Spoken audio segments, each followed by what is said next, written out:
Everybody, welcome in, welcome in, welcome in. It's good to see you all. Thank you for being here. I just ought to throw out that I'm just struggling with some technical issues. I think that I've got them all fixed now. Oh, and I haven't had a chance to check my sound until just now. Oh, it looks like we're pretty good. I'm a little bit high, maybe. We'll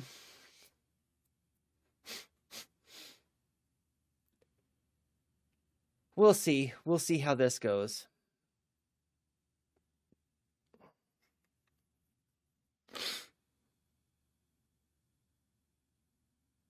Okay. This is one of those moments where I'm getting over the fact that I can't have things the way I'd like them. Ship has already sailed. I can't have things the way I'd like them, so I just need to get over it.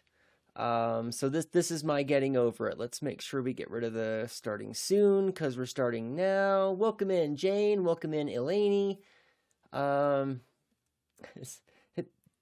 Did you have that badge before, the baby chick badge? That's super cute. That's got to be a Minecraft thing. Minecraft, yeah, okay. that is a super cute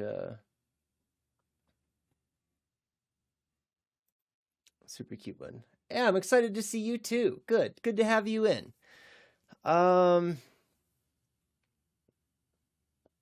Yes, today. All right. Yeah, yes, starting stream. Stream started. Stream started. Let's get to it. Good, because we have quite a bit of stuff that I want to talk about today. Yeah, I am a little bit high. What it is, actually, it's not really that my volume is too high. It's that I actually have the microphone the correct or a more correct distance. When I went back and watched the VOD for last stream, I noticed that the microphone was a little bit further back, and I was sitting back from the microphone, so the audio in the last VOD is not as good as I'd have liked it. But hopefully we'll have great audio today. We have a lot of stuff to talk about and a lot of stuff to sort out. But before we get to the sorting out of stuff,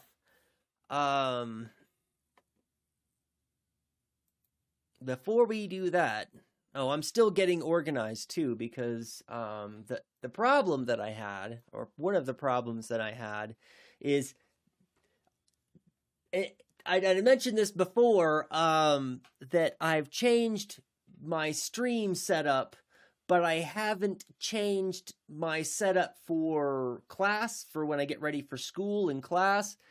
And sometimes I forget, because OBS is in a completely different place,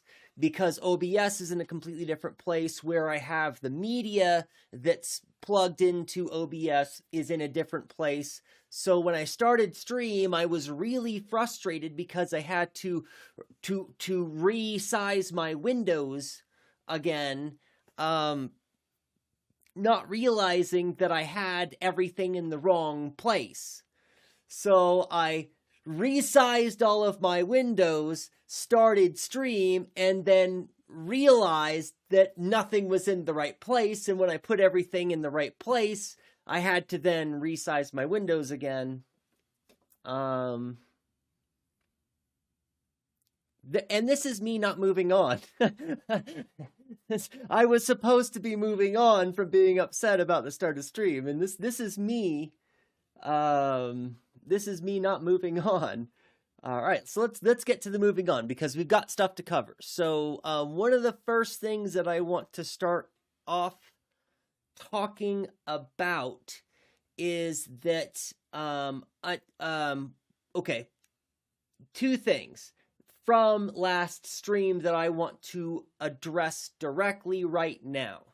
At the end of last stream, I had mentioned that perhaps I have been looking at Lenin and Leninism through rose-colored glasses, that maybe I'm reading Lenin the way that I would like to, or in some kind of idealistic way, or that I'm anyway. So I plan to do a deep dive and go over to get back into Lenin. Right. So that's one of the things. The other thing is that I said some things about the Russian Revolution on last stream, which directly contradicted some of the things that Anarch was talking about with regard to the history of the Russian Revolution. It's another thing I'm upset about that I kind of forgot about till just this moment. Happy Earth Day. Welcome in, Matt. It's good to see you. Is that after stream, I went to find my notes. I kept almost all of my notes from when I was in college and taking college classes. All of the notes that I wrote down in my notebooks, I threw the notebooks away, but I tore out all of the pages and saved the pages, stapled them all together so that I could have my notes from my classes.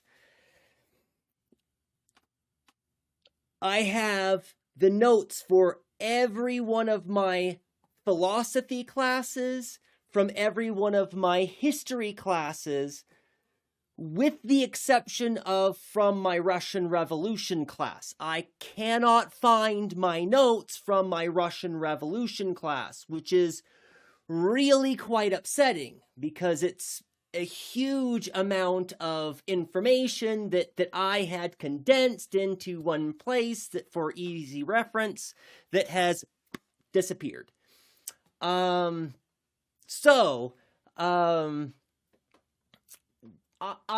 am going to revisit some of the material that I read for that class, and I'm going to put this up. I didn't think about that. Text is blocking it. This is the reading list of works that I read for my Russian Revolution class. I will be trying to pick up these in the near future so I can reread those sources that I read. Many of them they're either primary sources or they are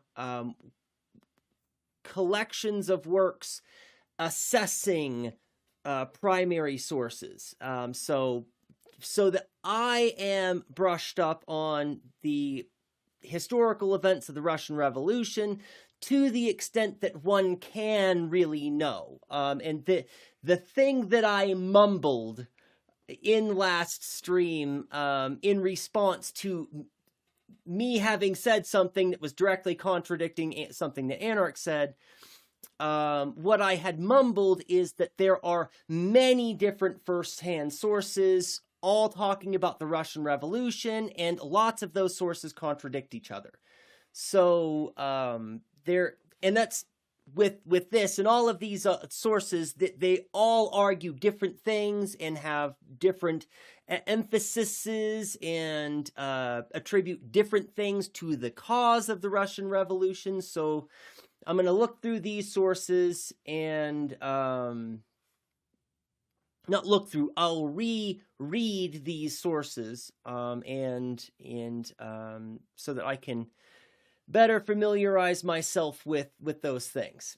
And the caveat that I want to throw out about this too, right, not really caveat, the next point that I would like to throw up with regard to these two things that I had talked about on last stream that I'm addressing right now in this stream is it is kind of helpful. This is something that I have told people time and time and time again. Sometimes I just forget the basic things that I should know. And that is that when you read things for the first time, especially if you are not very knowledgeable about the thing that you're reading about, sometimes your first reading is not a very good reading. And after you have learned more stuff and you have gained more wisdom and you have a better understanding of the content, the subject that you're reading about, it's helpful sometimes to go back and reread some of the things that you believe that you know about, because it might turn out that you have understood them improperly, or you have made erroneous assumptions or erroneous conclusions based on the information that you've been given. So it's really helpful to revisit those sources, which is something that I haven't done in 15 or 20 years from when I took that class. It wasn't that long ago. It was actually more, it was in the teens, but let me go back because there was a lot of stuff. Weirded out by the fact that more I learn, the more people treat me like I know nothing at all. Wow, that is so very, very, very true. I completely identify that with that.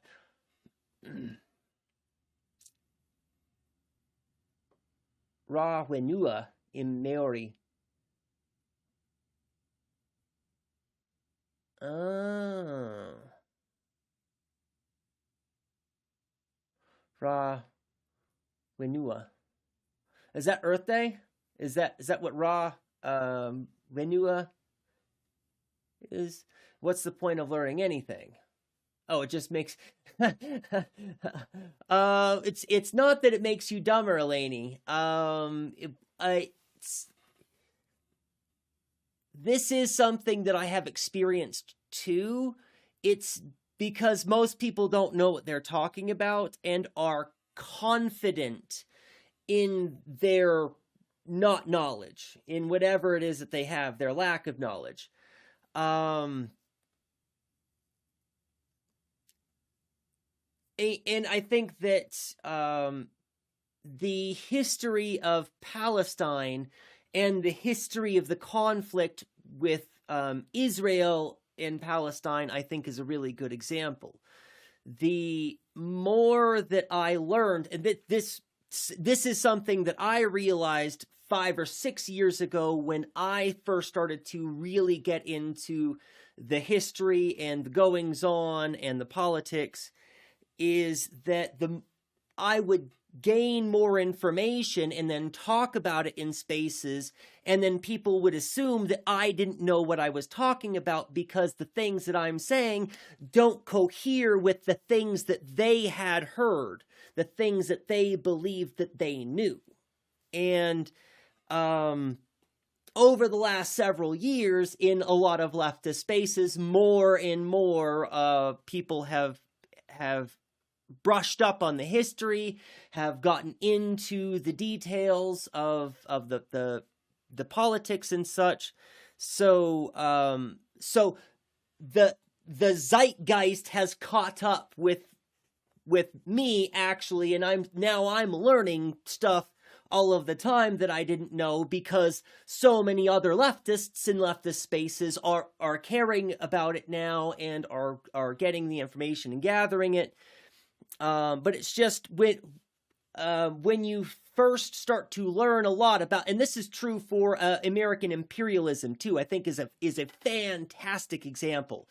When you first start to learn about American imperialism, and when you talk to Americans about that, they think that you're out of your mind. They think that you are just you're trying to glaze these other foreign powers. Why do you love Russia so much, right? Why are you trying to turn the United States into a bad guy? I'm topping out still.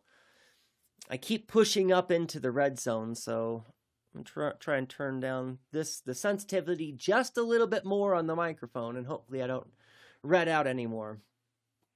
Welcome in, Trashnomancer. Good to have you as well. Wouldn't say I know a ton, but I know about Palestine is like a lot.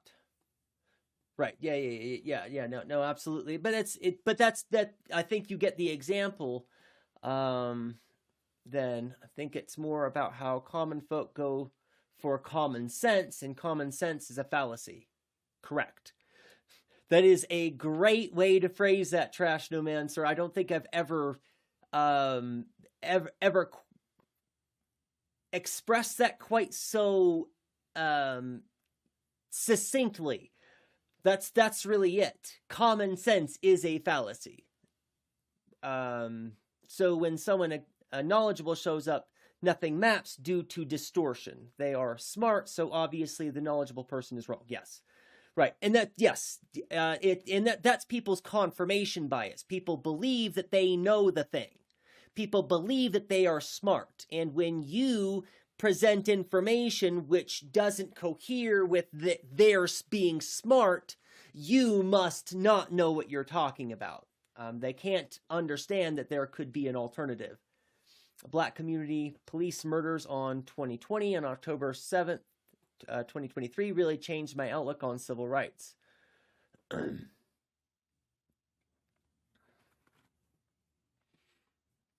Yeah, I would say I agree with that too.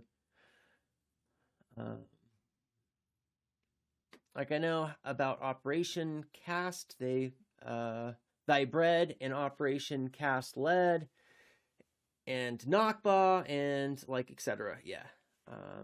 I'm not sure of actually all of the operation names. I'm not familiar with Operation Cast Thy Bread or Operation Cast Lead. But I can guess. I just don't know about those events by those titles specifically. Guess it's maybe Dunning-Kruger, like generalized. Kept getting lost in life. Well, that happens, Trash Nomancer. It's okay. That's it. Getting lost in life means that you're living, and that's not a bad thing. It's good to have you here now, and that's I'm just happy you're here.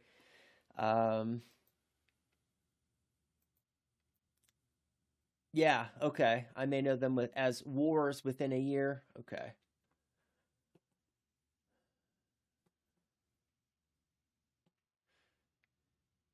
But yes, good. And I completely agree with all this. Oh yes, and Jane. I didn't even say anything about the first thing that Jane said. I see some additions to the channel. Point redeems. There have been quite a few changes. I completely forgot to add this to my housekeeping at the beginning of stream. So we'll get to the other. I've got two more things that I want to talk about, but as a quick aside, right. So we've got this play the video about liberalism's war on human imagination, redeemed by Matt. Good, let's do that. Did the stream collapse? Looks like we're still going for me.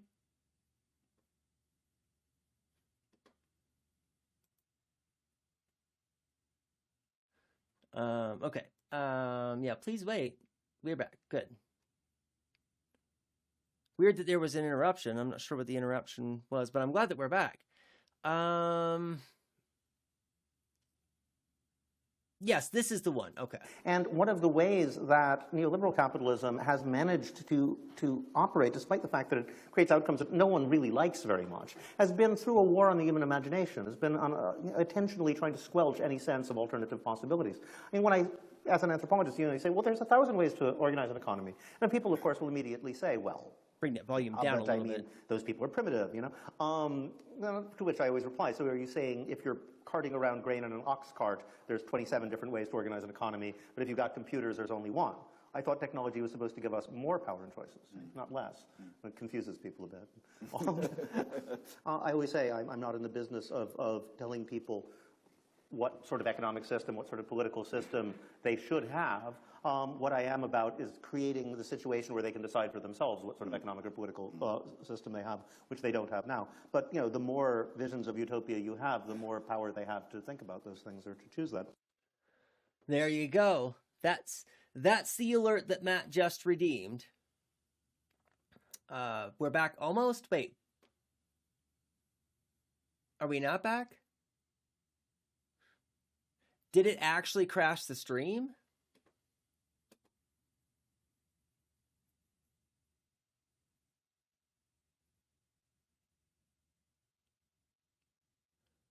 Okay, let's...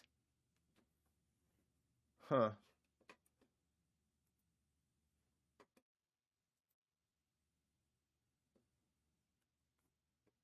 Okay, let's... This is all still going. Okay. We did get some interruption. I see. Okay. Huh. Okay, well, let's try that again. Here,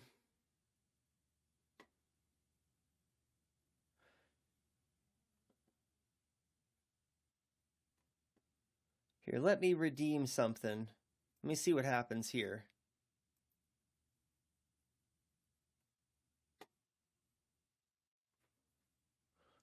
Conrad user.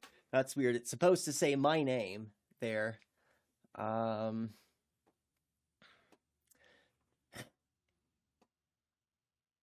And did that crash stream? Okay, no. I'm still buffering. Interesting. So does that mean that you don't have video?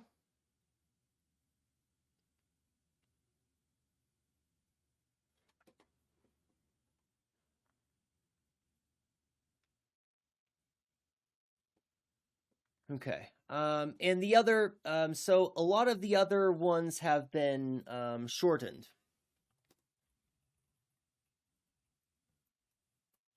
Look at all these slave masters posing on your dollar. Get it? Look at all these slave masters. Hey. Okay.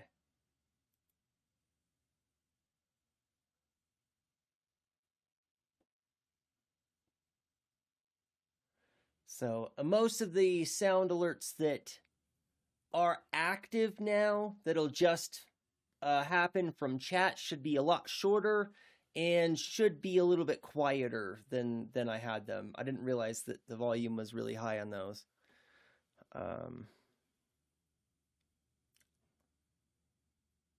Okay, so now I'm going to try to play the liberals versus leftism video. Though that one's a little bit long. It's like 2 minutes long. I just wanted to see if the redeem would crash the stream.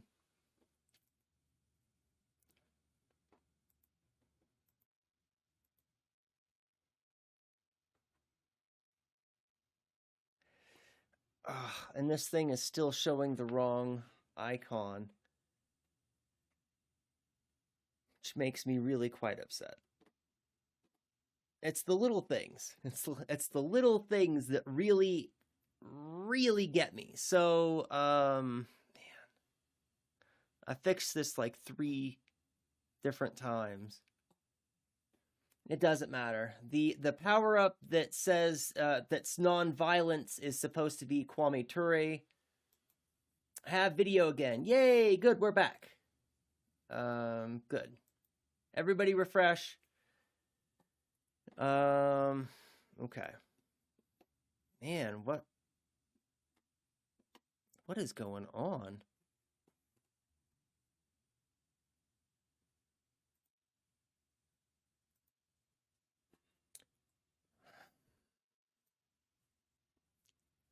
I wish I could just not have a bunch of errors all the time. Okay, because I've got great connection. My speed is good.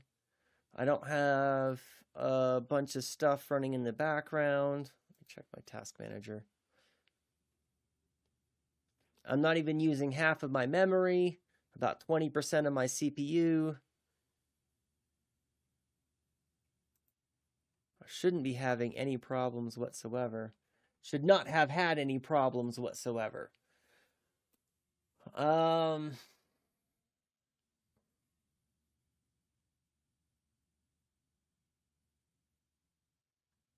don't know what would have caused that. other than it being just a problem with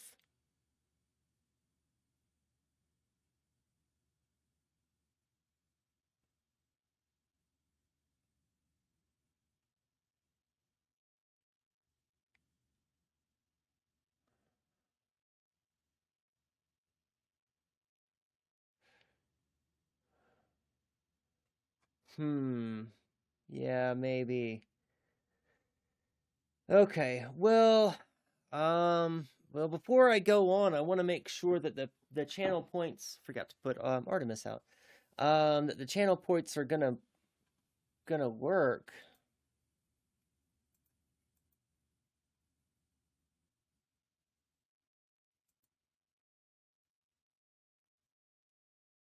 Let's see what happens here. For truth, but you got schooled and drank the Kool-Aid. There's a line, it ends directly at the edge of a mass grave that's their design. Funny fact about a cage, they're never built for just one group. So when that cage is done with them and you still pour it, come for you. The newest lowest on the totem, what golly G you have been used. And that one's kind of long, but it's a redeem that's a lot of points. And not that big of a deal. So the liberalism's war on imagination is long, bullshit jobs is long, and liberalism versus leftism, like I said, that one's like 2.5 minutes. It's really long, which is why it's worth so many redeem points.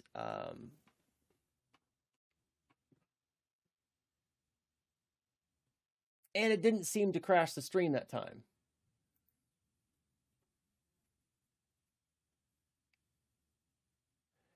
Need to have that come through in a different way. But yeah, let's, it looks like it's working well enough. That jiggling cat does make me, the wobble cat does make me laugh a little bit. Let's get to the day's topic, shall we? Yes, we shall. Yes, Jane, we shall. Let's finally get to do that. Okay, so... Oh, right.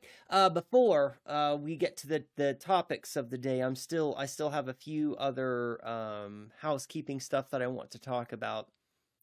Not really housekeeping, but there's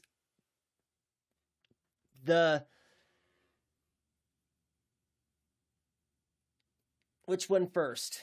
Let's do this one first. So at the very beginning of last stream, Jane asked, or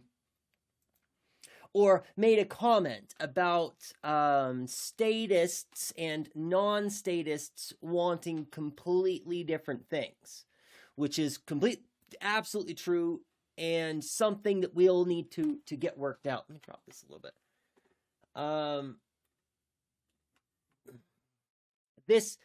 This leads us to the question. Can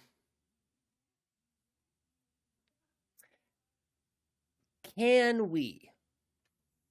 The first question is, can we, as non-statists, or can non-statists work together with statists? If so, how? Right? And by how, I mean, to what extent should we be willing to put our lots together? Because we have to keep in mind means ends unity. The thing that I'm constantly railing against, and the thing that I'm constantly taking issue with democratic socialism or social democrats, is that they want a state, and that they want the state to do the things. And there's a difficulty I see here, or maybe it's not difficulty. There's a potential dead end that I see there, where if we put our lots in toward that effort of establishing any kind of democratic socialism or any kind of social democracy, in either one of these cases, what we are doing is entrenching the state. We are making the state an indispensable tool for our organizing and for our meeting the needs of people. And I, as an anarchist, see that as a dead end that leads us into a situation where we haven't overcome the problems of alienation and capital. We've just reorganized the structure of those things. In a political organization, no. In the broader social movement, probably yes. Yeah, and that's, I think that's the TLDR, Jane. I think that's, so far, that's kind of how I feel too. Is that,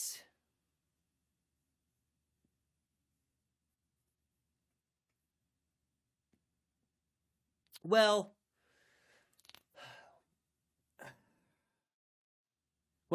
to go beyond that, we'll have to start to delve into the difference between strategy and tactic, and to establish where we are relatively with regard to that distinction, and how we ought to divert our energy and attention with regard to that that dynamic.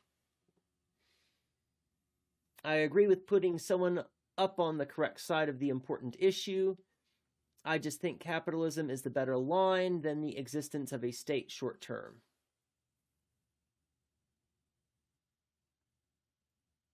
Oh, I didn't see that you can try the capitalism one again to see if it crashes. By all means, we got to test them. They've got to get tested eventually. I agree with putting someone up on the correct side of the important issue.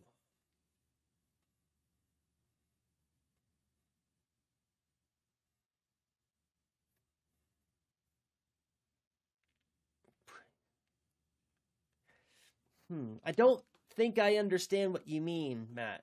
Agree with putting someone up on the correct side of the important issue. Capital is a better line than the existence of the state. I think maybe what you're saying is that the elimination of capitalism is more important than the elimination of statism. Yes. Okay. Yes. Right. And that's something that I completely agree with too. Because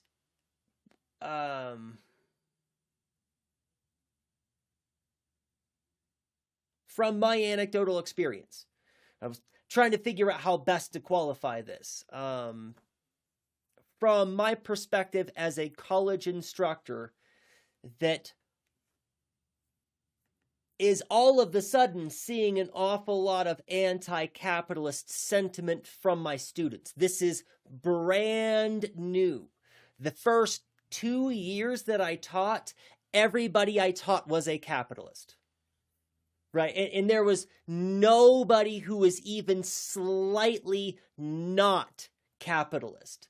But within the last 5 or 6 years, I've seen, one or two peppered here and there, and it has been an increasing amount. Now,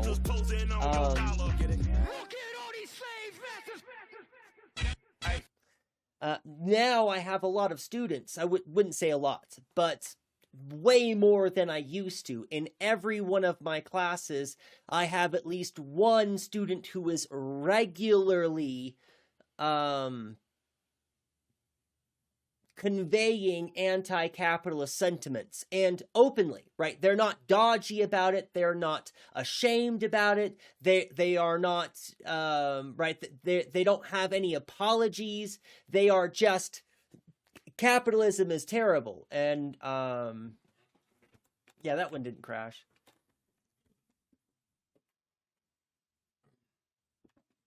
So I think that there is a lot of growing anti-capitalist sentiments for exactly that reason, right? Capitalism is failing us. I'd say that the state cannot exist without capitalism.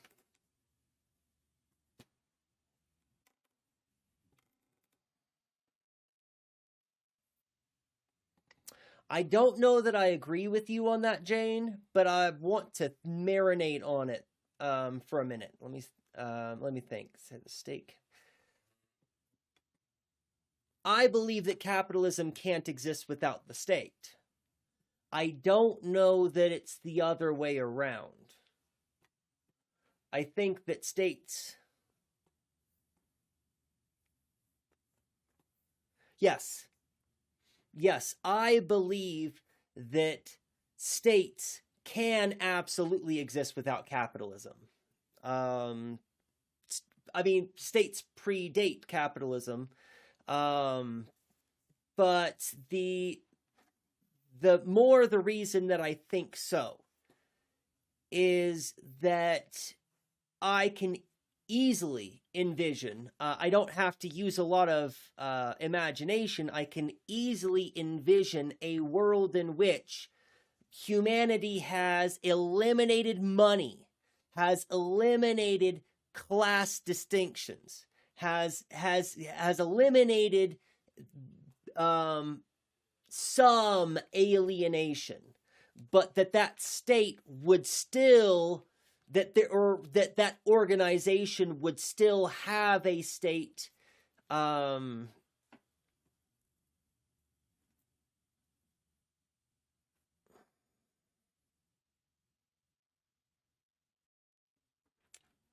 because states don't need the capital to amass the power. That's in our current organization. There's a symbiotic relationship between capital and state, right? The capital's legitimacy comes from the state. The state protects capitalists and provides laws to protect their capital, the property, to protect their right to exploit. And those capitalists pay for the state, pay for the functions, right? That the state provides the conditions to allow the capitalists to centralize money and power. In exchange, the capitalists give some of that centralized money and power to the states. And that's the current dynamic that we have. But if we eliminate the capitalists, the state can still make itself an indispensable organ in orchestrating and delivering people's needs to them, facilitating people's needs. The state makes itself indispensable in facilitating people's needs and thereby entrenches itself. In the only way that we do away with that is by building those pockets of flat power that can stand, that can destabilize states' monopoly on being indispensable and meeting people's needs.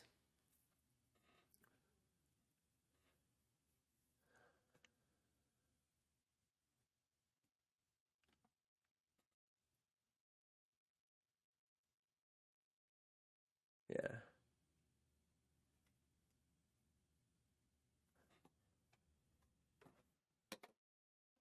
What is that? Oh, right, gotcha. That's what that was. Okay, we really want states.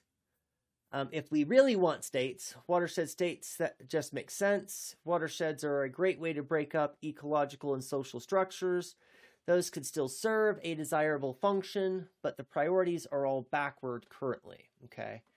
I'm not that familiar with the idea of a watershed state. If we set up a sociocratic organizational structure, as I like, that would not be far removed from a state, but with concert and direct power. Would you say that socialism does not exist in a state?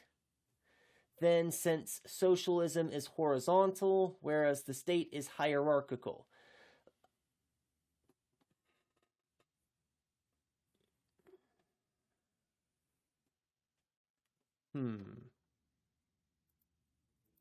I think I need to pull up some notes.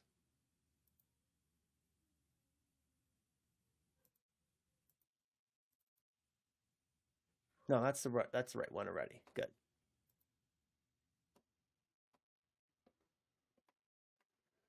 Socialism does not exist in a state.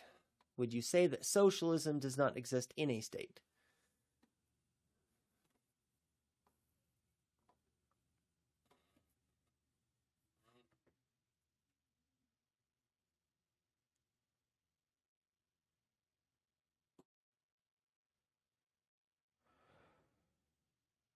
That depends entirely on the level of commodification and therefore alienation. Jane, is what I think I would say to that. It would depend, right? And this is something that we've talked about a few times before, that it might be possible for socialism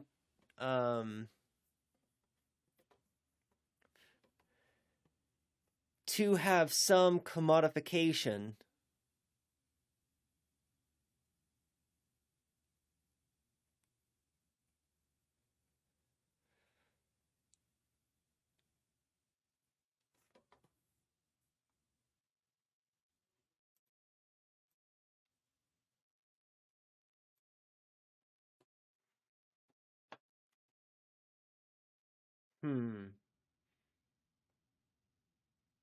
That really depends on how far we want to stretch the word state. That's what I'm thinking of next is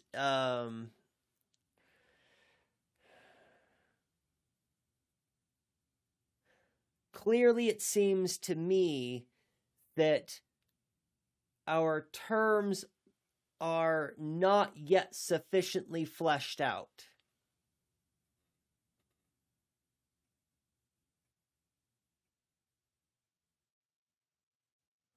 Oh, borders are based on natural watershed patterns. Gotcha. Okay. Right. And that I understand what you're saying, Trashnomancer. It wouldn't be so much states, it would be I mean, it might be. Right, depends on how we consider the term, but it's just ecological regions. Having different ecological regions that are designated.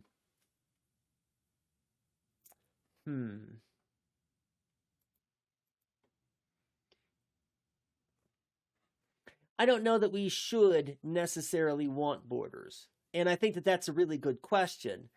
But I believe that there could be advantage in having distinct ecological regions for the purposes of us planning and organizing how to allocate goods and resources based on the geographical needs of ecological regions. That's it wouldn't, the borders wouldn't be arbitrary. There would be boundaries that separate that place from this place, not because those people are different and opposed to each other, but because these people have different needs, because they live in different geographical regions, right? And that I think that that's the idea that Trashnomancer is talking about, not that we're establishing arbitrary borders for arbitrary reasons. Because when we think about the way that states are drawn currently, they're really almost all arbitrary. There's not a legitimate reason other than historically that's where it's been, or because we won this war, we decided this line is here now, right? Those are primarily the reasons why we have borders where they exist now, and those reasons are quite arbitrary when it comes to understanding the people and the needs of the people in that region. From a maker's perspective, people should have guide rails provided regarding material and tool use. Some things are dangerous and not just to the user, and that's force. That's sort of state. Society, community could take the role, but sort of the same thing. That's kind of what we're trying to hammer out here, Trash, for sure. Is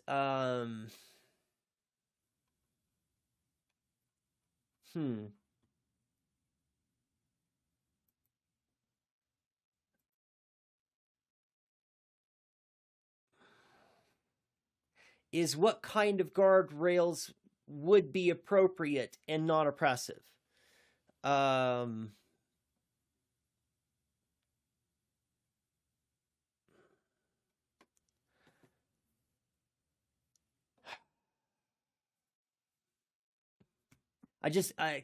Okay, so, yeah, let me keep thinking, actually. Let me keep thinking. Where'd my other document go?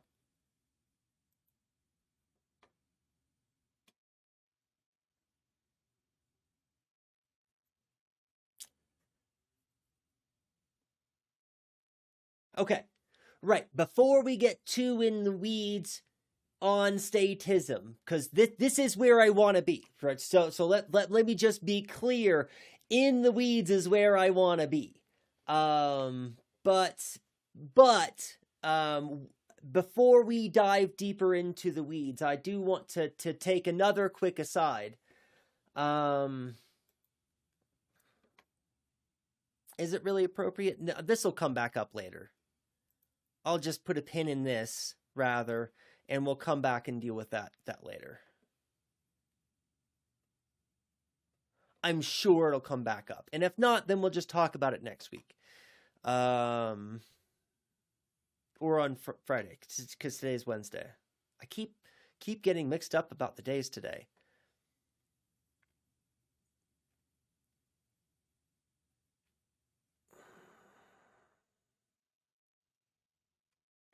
So here, okay, so degrees of alienation. This is it. Degrees of commodification and alienation.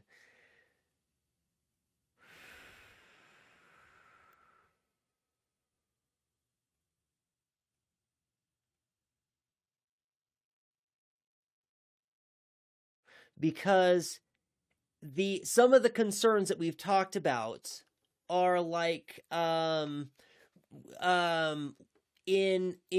last stream, and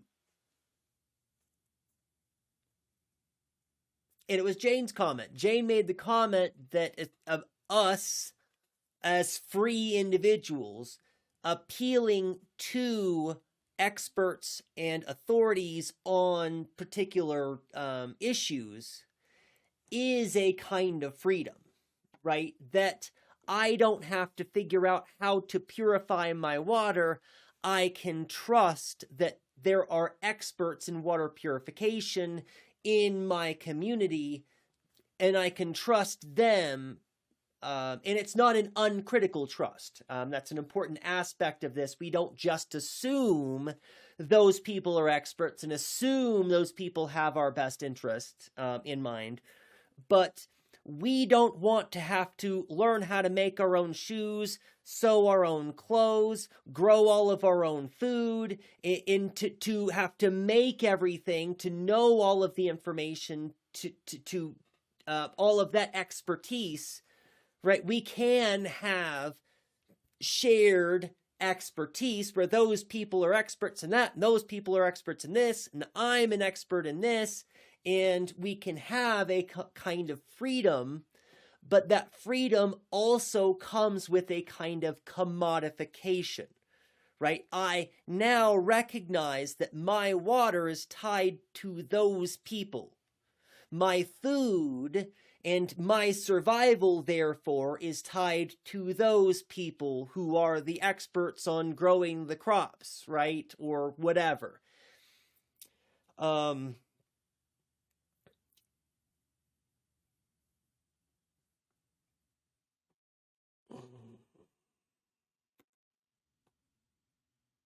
Okay. This would probably be more helpful, actually. I am working with a spectrum, and it's a spectrum that is very fuzzy and hazy. I am working with a spectrum from democratic socialism to socialism.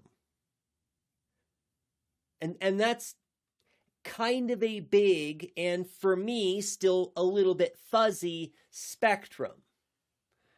I believe at this end of the spectrum, we have little to no state. Oh my goodness, I never even got PubNub set up. I haven't had closed captions this whole time.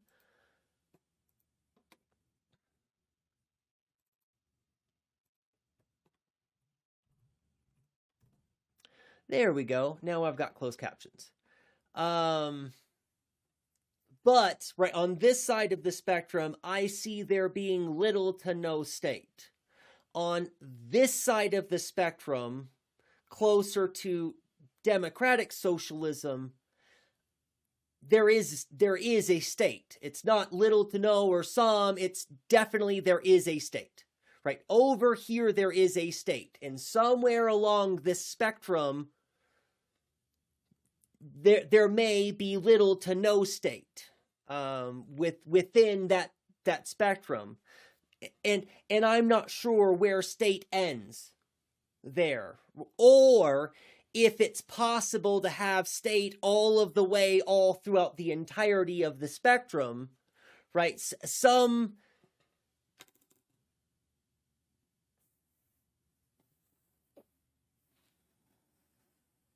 Yes, I mean, I believe that is non-contradictory, that the existence of the state could exist all throughout, from the one end of the spectrum, from the closer to where we are part of the spectrum, the socialists who are trying to use democracy or democratic socialism in order to accomplish socialism.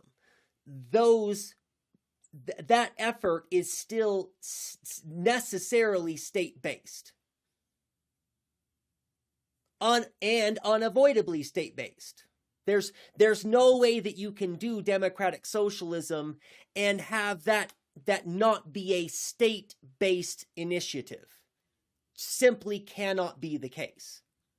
If you're going through electoral means, you're reifying the state. Even if what you're attempting to do is reorganize the state through electoral means, right? And in this, we have to keep in mind that the state is indispensable in how we operate and how we do our things. When we are participating in electoralism, we are participating in the state. We are entrenching the state. And there might be a part of that spectrum towards socialism, of pure socialism, in this way that the document, right, that those who are impacted by decisions are those who are making the decisions, right? What we want is little to no alienation.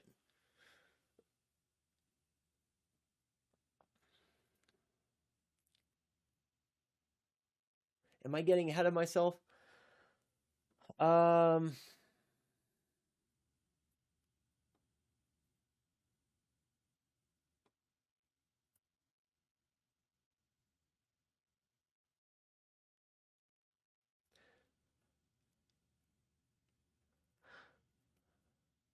My not sure if it's a solution would be universal access to education.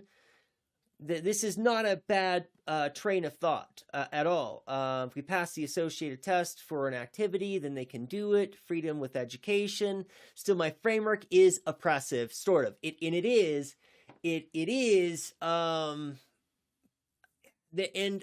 But I think that the thing that you're on about might be something that's an unavoidable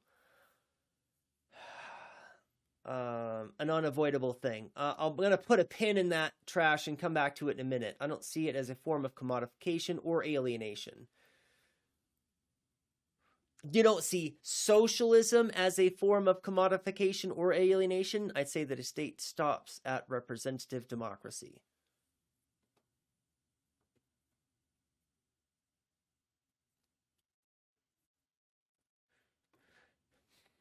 If we want statelessness, then we should want direct democracy at minimum. I think I completely agree with that.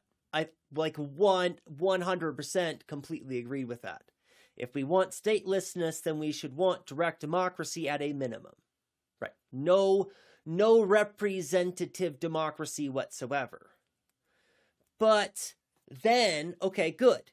So then is Cuba and Cuba's current form of government a representative democracy?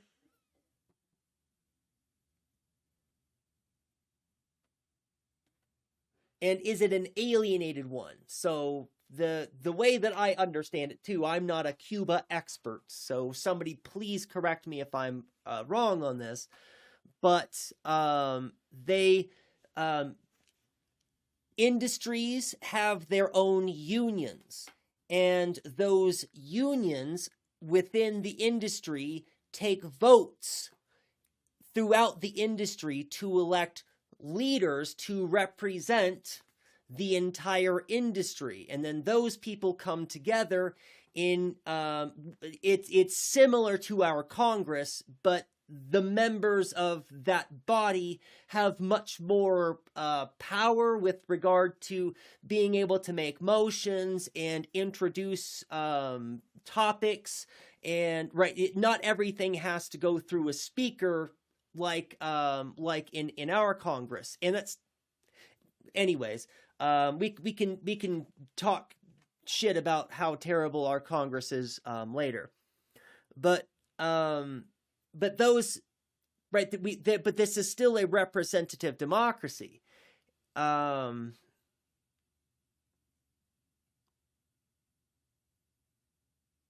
Those people are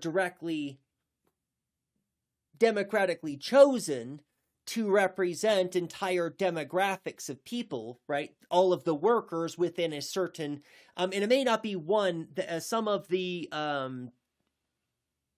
industries might have multiple representatives. I'm not sure.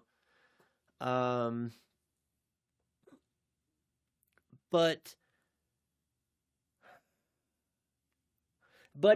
if that form of representative democracy is not direct access enough, then what do we mean?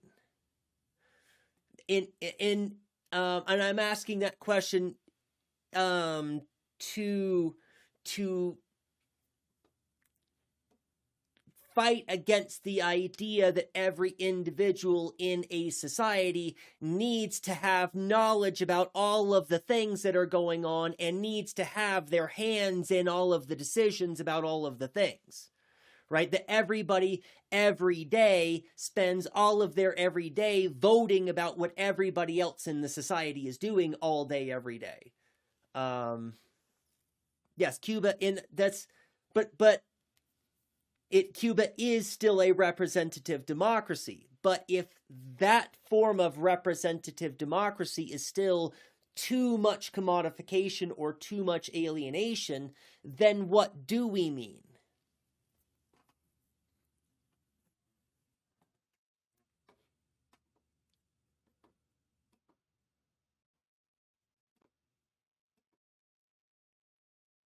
Madeline Pendleton told me it was a direct democracy. Is she wrong? I'm not a giant Cuba enthusiast.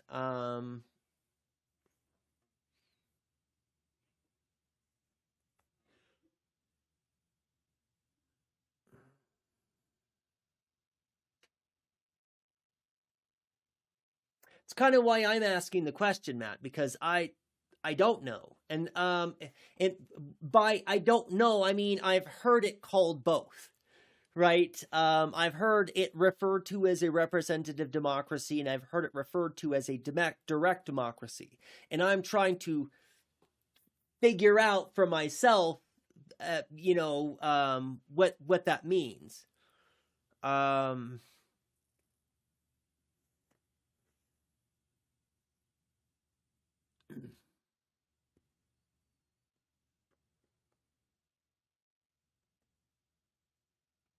Okay.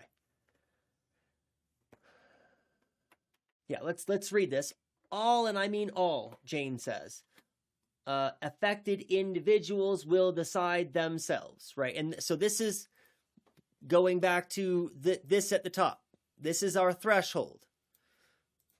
All those impacted are those who are deciding.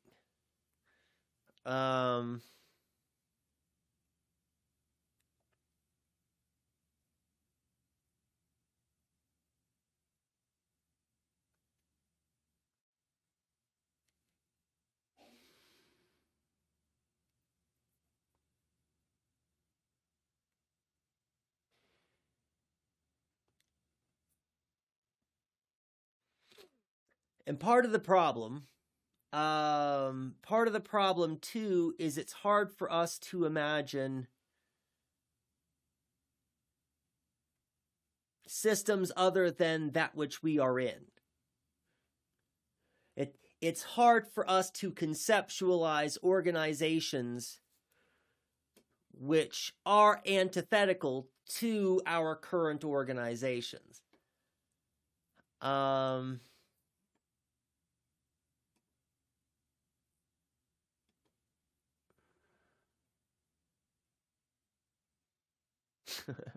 I love talking shit about politicians. Honestly, I wish they would just prove me wrong. They just rarely do. Yep. They should have access to those decision-making spaces. They don't have an obligation to participate in everything. There we go. That was the thing. Right, because there needs to be freedom to disassociate.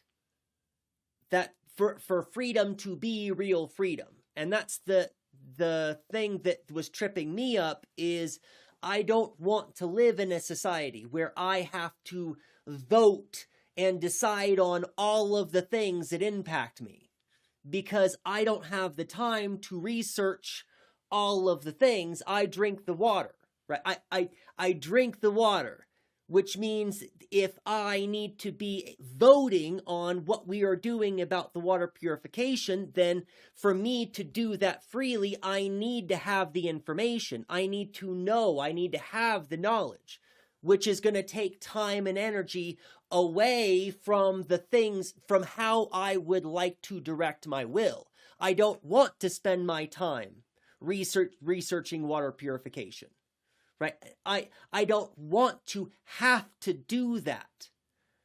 And I should have the freedom to disassociate from having to make those decisions.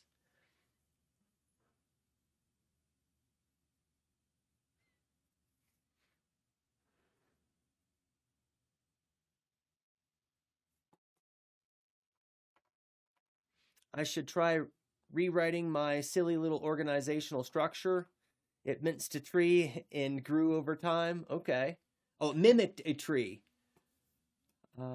Yeah, absolutely. Yeah, maybe we should spend some time. Going back, I keep looking at this. Matt saying maybe it's both. I don't know, because I don't. Maybe we should spend some more time looking into Cuba's government to see if that is some kind of model, or the kind of democracy that they have in China. Again, I'm not an expert on China, but they have a lot more mechanisms and vehicles through which individuals can gain access to the levers of their culture and society. Anybody can appeal to their local council and make suggestions that they would like to see in their community. And then that local council will take that person seriously, discuss the proposal in front of a body of affected individuals, and decide if they need to escalate this up to a higher precinct and to a higher group to have a discussion on, instead of just my little town. Now we're going to a city level, or now we're going to a state level, however they refer to their provinces here. I don't have any other words to think about those organizations, but any private citizen has direct access to those levers. They can go to a body of representatives and make their grievances known, or make suggestions about improvements, or make suggestions about reallocation of resources, and that body will consider that, and they do so in front of a chamber of other interested people who want to be there, who want to take place and can participate and can also make suggestions. And right, and this is a direct democracy avenue that people in China have access to. There are things like this in the United States. You can go to your local city council, for example, but they don't have to. They don't have to entertain your query. Right? They can just be like, that sounds silly and we're not going to even consider it. They can just do that. But if you get them to consider it, they don't have to do anything. And they don't have to discuss it in a public arena. They can say, well, we're going to shelve this and talk about it later, and then talk about it behind closed doors. Right? That's how our politics is in the United States. There are avenues that we can appeal to, in theory, to launch our grievances or to make changes in our local communities, but we don't actually have any direct power or control over those people or what they do. They're not accountable to us. One idea I had for a fully accessible system where folk had far more access than they could engage with. They would delegate others to make those decisions. Right. And that's that, but that brings us back to commodification.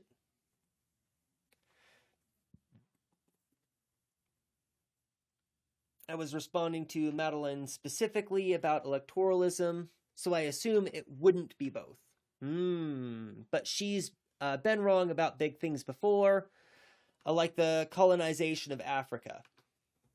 Yeah, Madeline Pendleton is somebody that I really like a lot. I really enjoy their content. And they are extremely knowledgeable in a whole lot of things.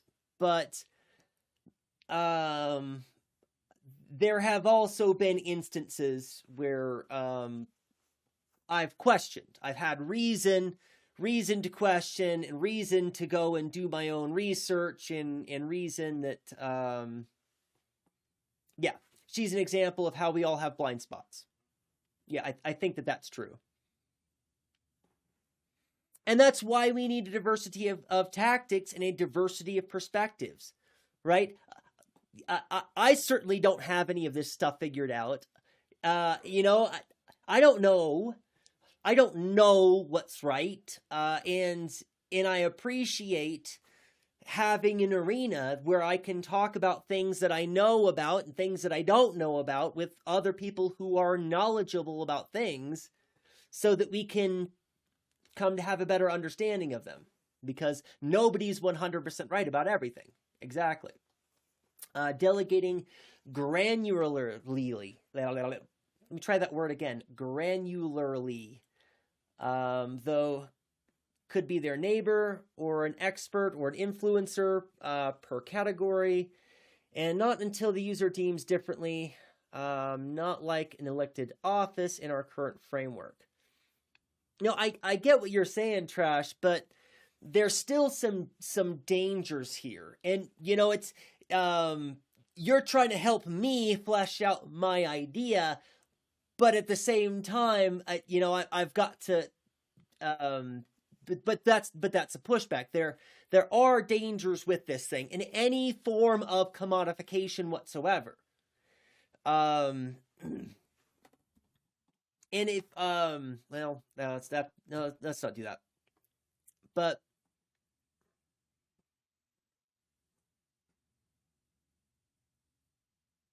yeah, in any and all forms of commodification, there seems like there's going to be some kind of danger. Did I put any of that stuff down here?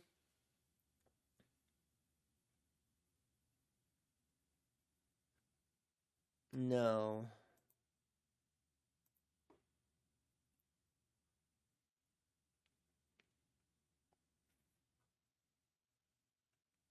And no, I don't have it here. Well, shoot, I knew I should have made the notes. The danger that, okay, so two primary dangers that I see with any form of commodification is that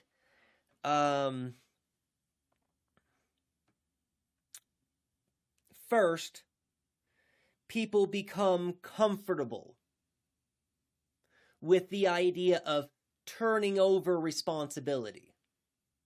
That's I think a primary danger of commodification that probably there is no solution for, is when we are dealing with any kind of commodified organization. And by that I mean those people are dealing with the water purification of my community, of the water that I drink, and I'm going to trust those people, those experts, right? Because they have been elected by a panel of other experts, other people who know, and other people who have done the research. They have been properly vetted.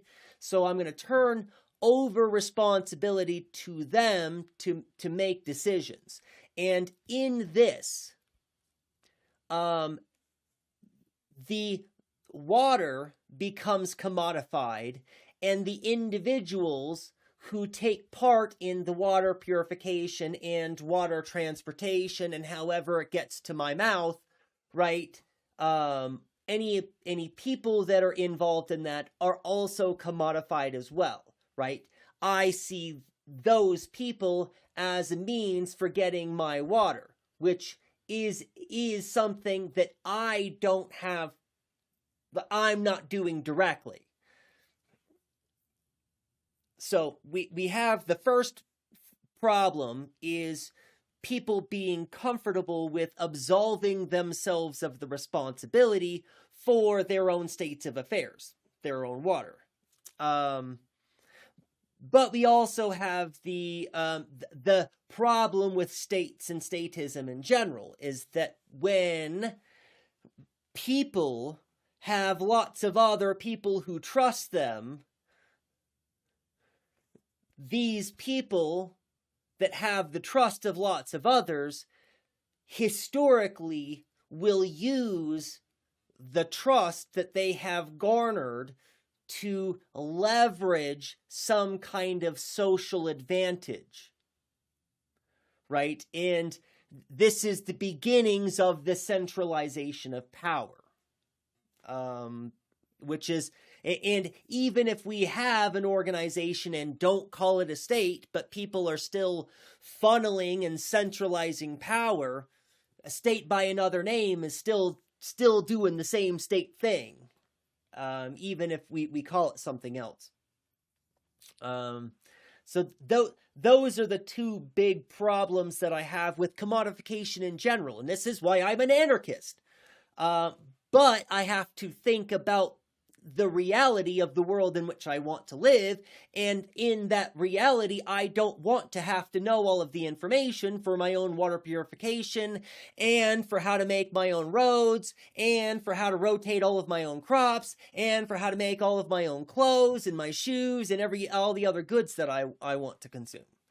You know, I don't see that as freedom either. So how do I live in a commodified organization and still maintain my freedom? That's really the bigger question here.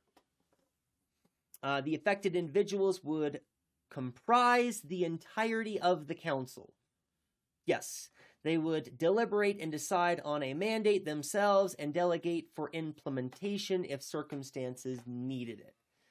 Right. And well, in this organization, Jane, I imagine that some people would be able to opt out of, right? Everybody would be a member, right?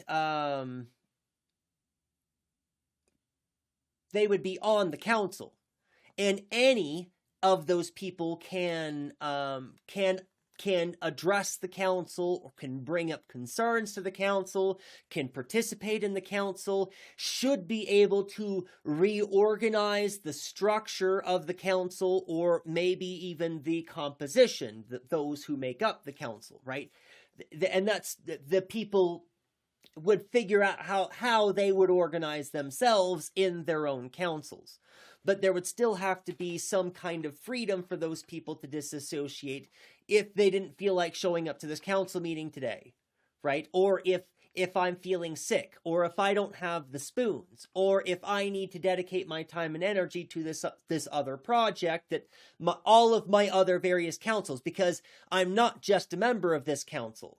I'm a member of this council, and my food council, and my housing council, and my road council, and in all of the other, right, every aspect of life that I take part in, I'm a part of all of that many councils. And I don't want to live in an existence, in an organization where I'm going from council to council to council to council to council to council to council to council to help all of these people make all of these decisions, and again, not able to direct my will how I would wish.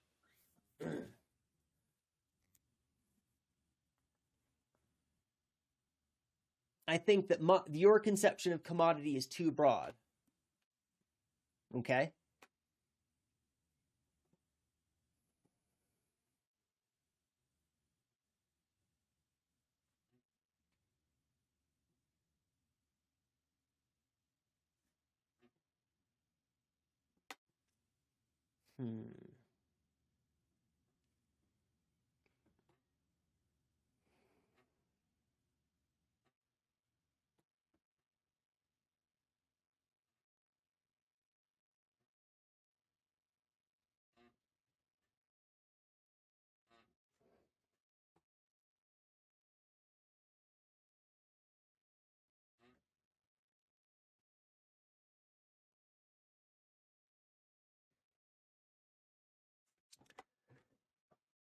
How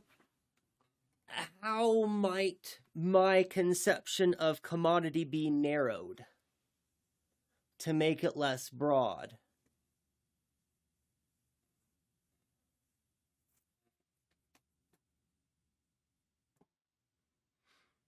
If I'm including too much, how do I adjust the thresholds?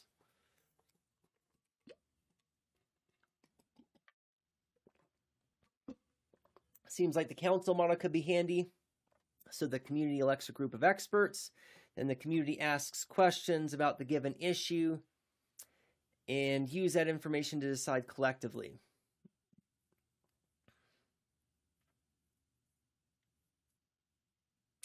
So I don't like a single council for anything, right? And this should have had the video pulled up. Ag nabbit. I need Anarch's video pulled up.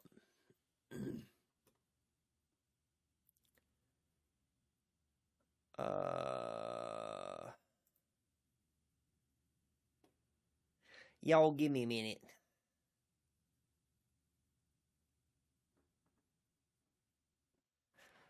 I'll have to do it the same way. Yes, that's what I did last time. There we go. Part 1. Concentration in the hand.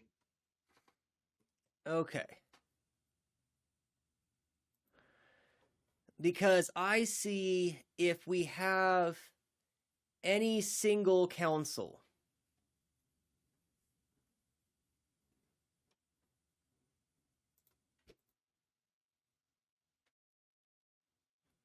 why am I not looking at what oh, that's why. Okay. We can do it this way. No, we should not do it that way. Oh, it did it anyway. Okay. That doesn't matter.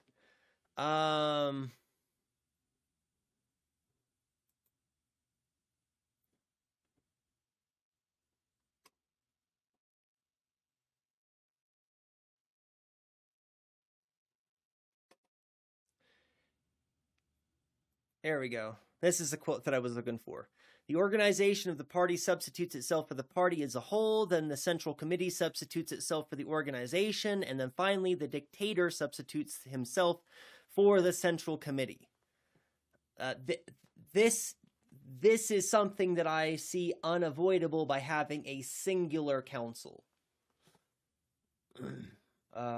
We could have different kinds of bodies for different kinds of organizing structures, different kinds of decision making, but it should be probably a confederation of councils, right? What we want is multiple inputs. That's too simple.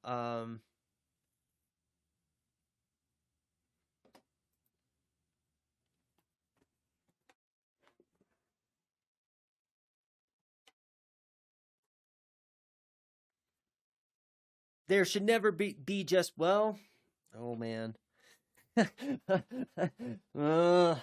Okay. All right, so let me go back. I'm gonna put a pin in that one, and I never went back to whatever Transtromancer's earlier thing that I put a pin in and didn't come back to.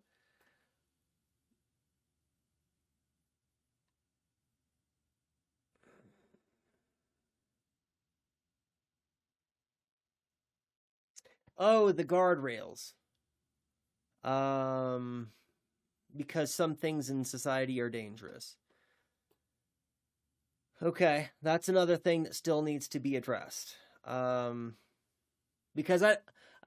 my initial pushback to that, and this is like, 10 minutes ago, is that I don't like the idea of some other body telling me that something is dangerous, right? I'm oversimplifying the concern, but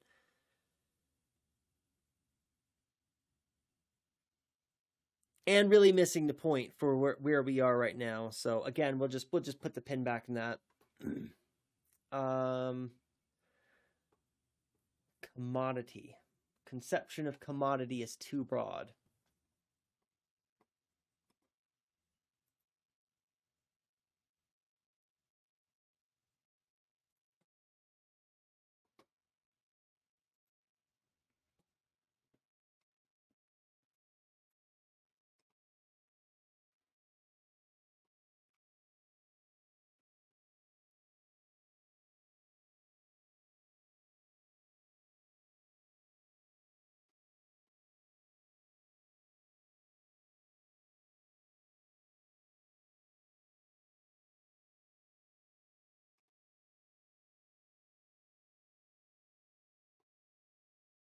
Man,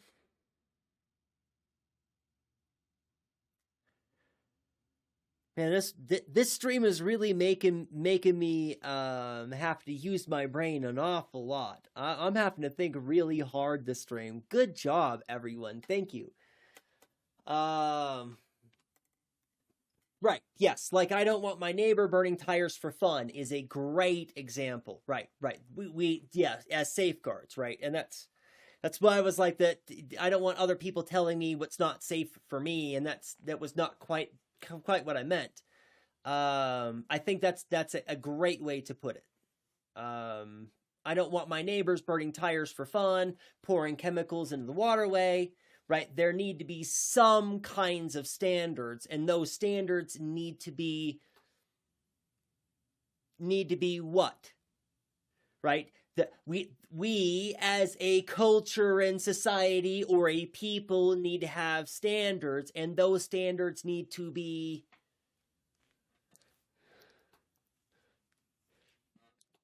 what? Enforced? Right? Do we want to use the word enforce? Because then what we're talking about is a coercive state.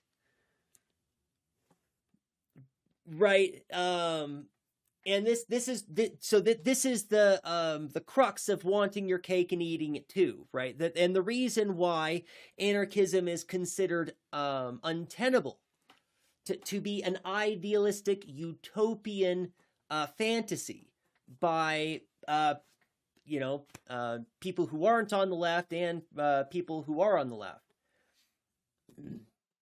is we need to have our cake and eat it too. We need to have some limits which prevent people from burning tires for fun, but we need that to exist in a way that we don't have a coercive state which doesn't permit you.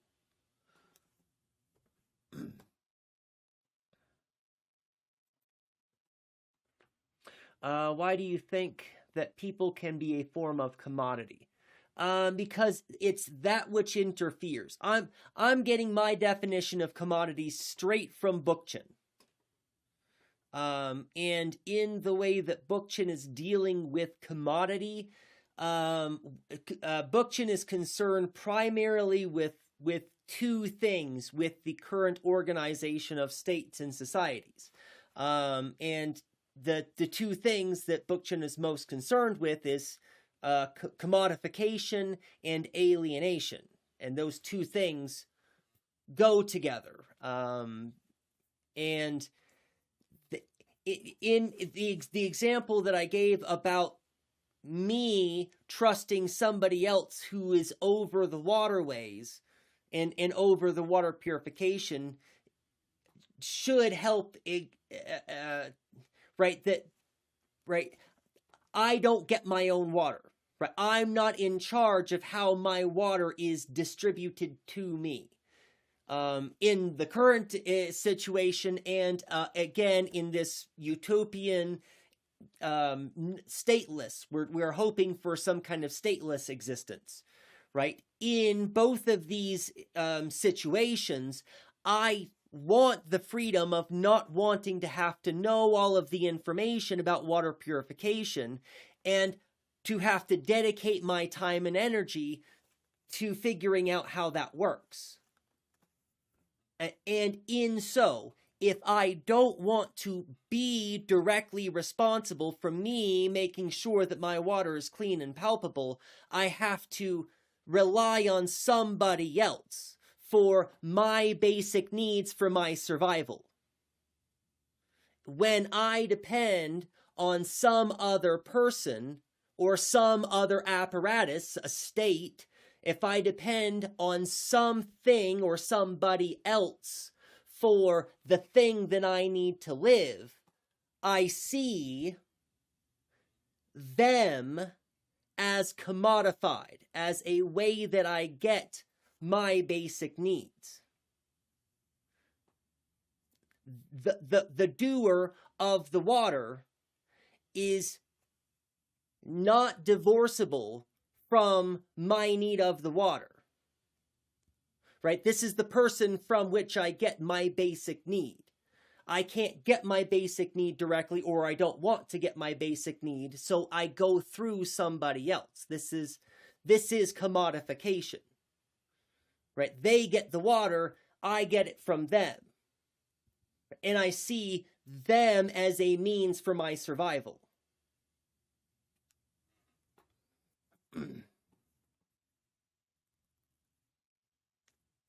In the same way that I need to have X amount of food, or I need to have X goods, I need to have X relationship for my water, right? And it's a relationship that's commodified in addition to the resource.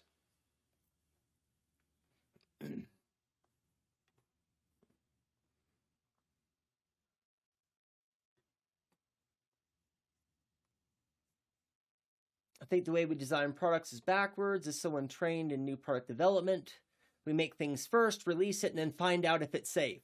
The things we make should be validated before mass production, 100%.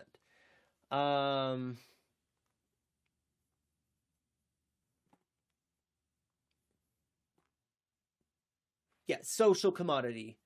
And with social commodity comes often the like I said, that that potential for leveraging.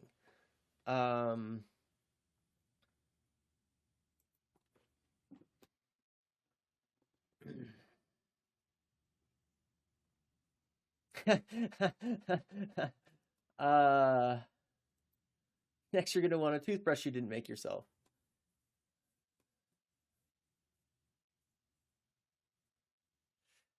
But it does, Jane. Just because I didn't make the product doesn't mean anything, but it does, because that plays into commodity fetishism. When I don't understand what is necessary for my cell phone, or for my toilet paper, or for my waterways, right? That's what commodity fetishism is.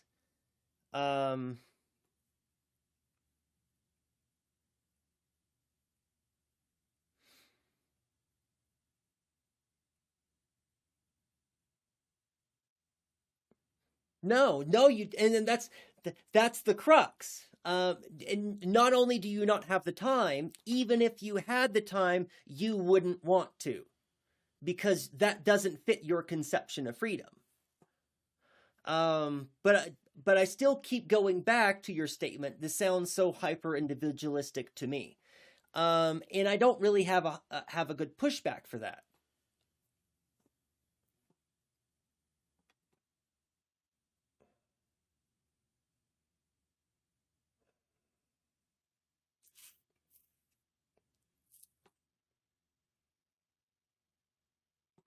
Right, which makes me want to wonder if Bookchin's theory of commodity is hyper individualistic, or maybe I'm misusing Bookchin's conception of commodity, or maybe some other misunderstanding.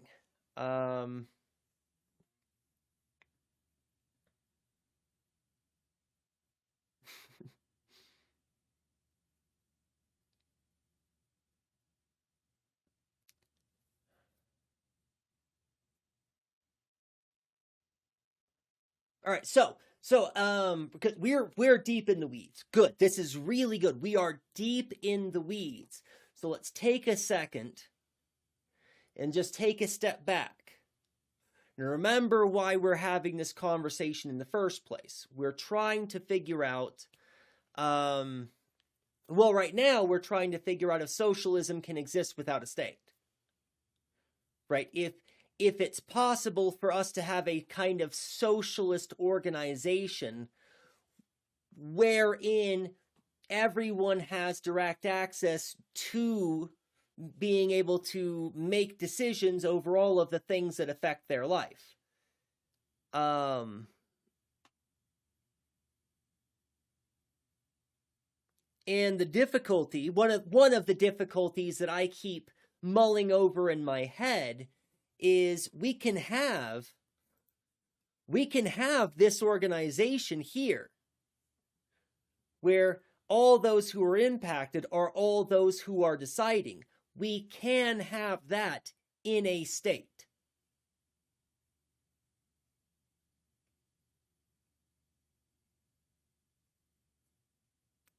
Right? We can have a state structure that itself doesn't tell us what to do, is just a framework apparatus for us filling the apparatus with people who make up committees who make decisions about their own lives. And I knew I should have spent some time looking over the distinction between Malatesta's conception of the state and Bookchin's conception of the state, because they are different and they are distinct.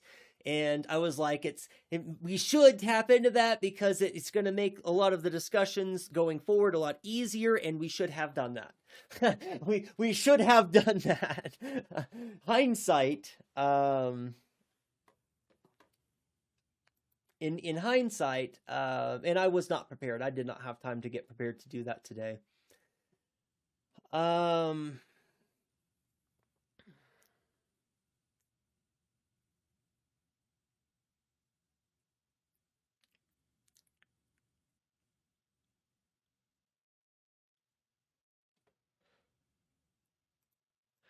Because even by this definition of the state, right, and this is something that I hadn't really realized until kind of just now, this conception of the state isn't necessarily antithetical with this organization. Probably is, right, in the way that we understand how these things work, probably. Right, that it probably won't be the case that we have this kind of state with this kind of organization. But they're not mutually exclusive.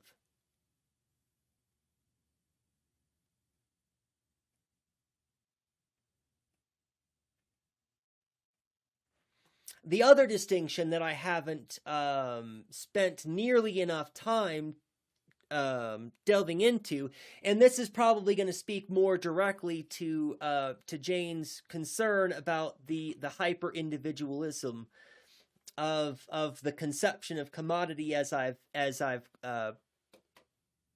framed it thus, is that Bookchin makes a distinction, and we talked about this when we were talking about Bookchin last.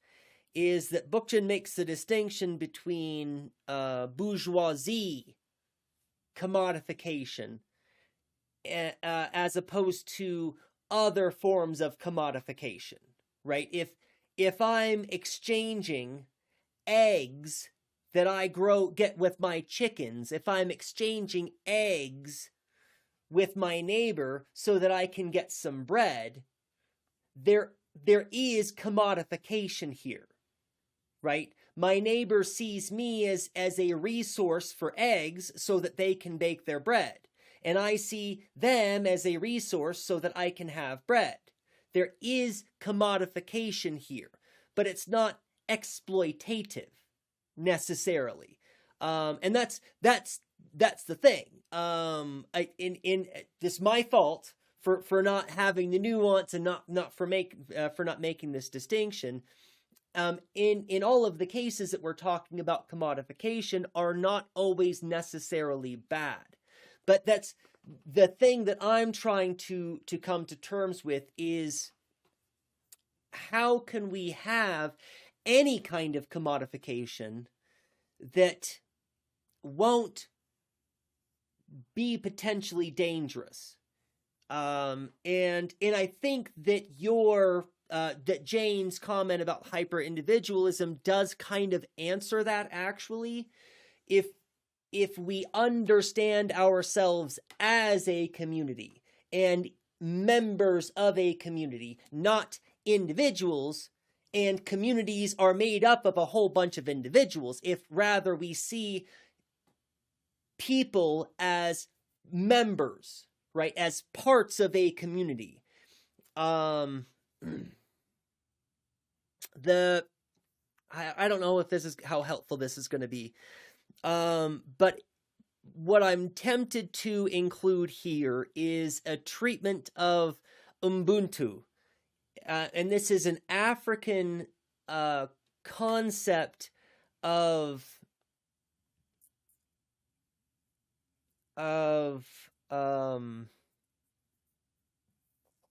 well, it's value and worth. Ubuntu is itself a conception of value, but Ubuntu is something that one can be. It's a noun. One can be Ubuntu by participating with members of their community. How to illustrate this? When one engages in the work of community building, when one engages in the work of community building in their community, they thereby distinguish themselves as an individual with Ubuntu. But this isn't something that divorces them. It's something that others look at that one and they recognize that that person is wrapped up in their own survival and their own struggle and their own concerns. That person is not separate from me. When I look at somebody and say that person has Ubuntu or that person is Ubuntu, what I'm saying is that person is me. We are in community, right? That we are sharing in the process of building our community together. That is an individual, but we are unified. Right, they are distinguished as an individual by the works that they do in and among us, but those works are in and among us, not for them. You know, it's a collective kind of virtue or collective kind of value. And I think from that kind of perspective,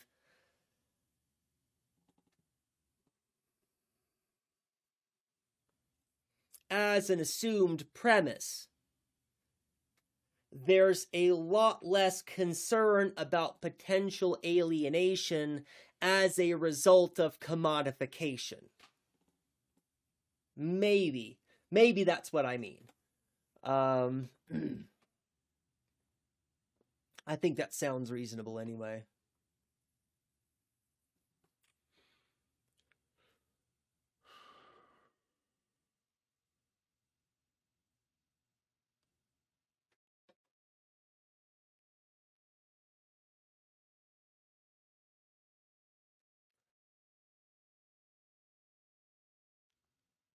And the other thing that I keep wanting to bring up, and I keep being like, hey, that's not important, self. The thing that I keep wanting to bring up, and I'll just get it out so it's not on my brain bothering me anymore,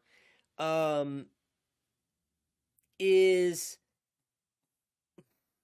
part of what we're doing is trying to establish a way to think about being, an ontology of socialism, an ontology that is palatable, that is easily digestible, that is accessible to laypersons, that is not pedantically gatekeeping, right? We're trying to make this idea expansive, and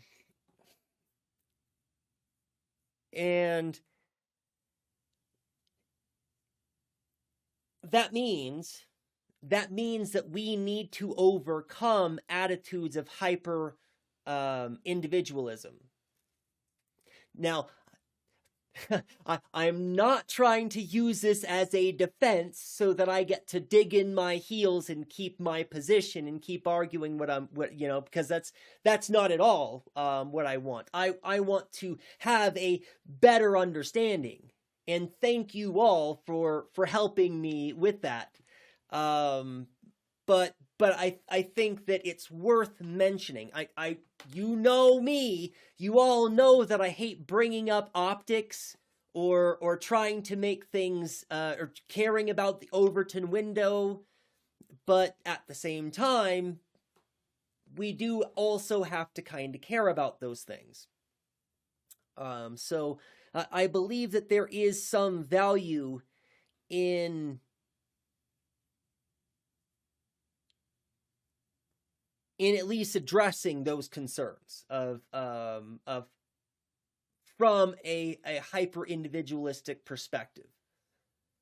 I'd say that a state necessitates the relegating of decision-making ability to a relative minority of individuals. If we are in a confederation of direct democratic councils, then all decision-making ability would lie in the hands of the affected individuals. Right.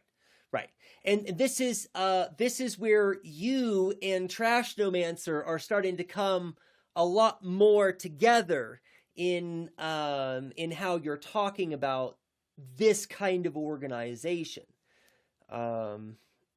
Because I think that that's the right direction.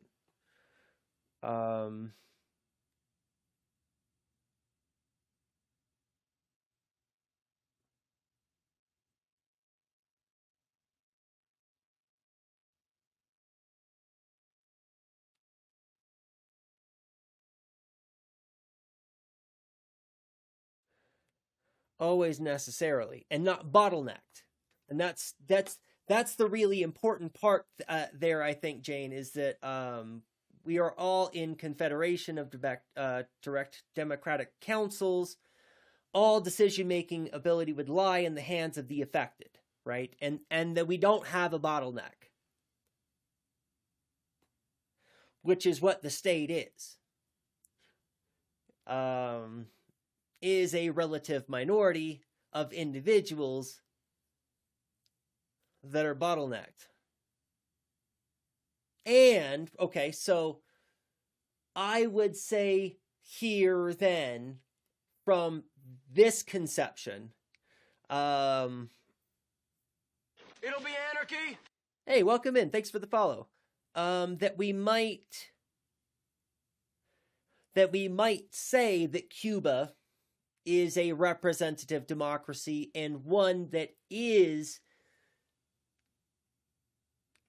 insufficiently accessible to those affected by decisions made by some bottleneck relative minority of individuals.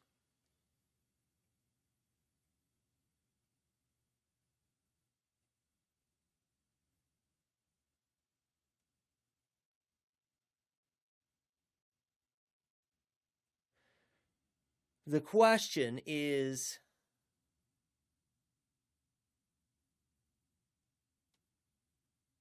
yeah, but then again, because I keep going, well, okay, if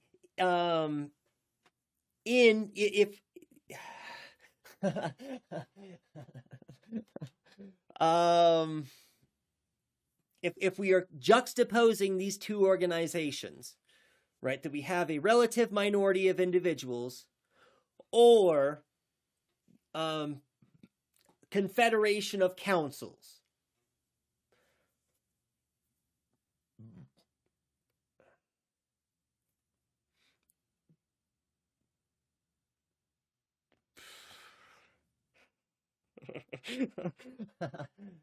Both of them could be socialist.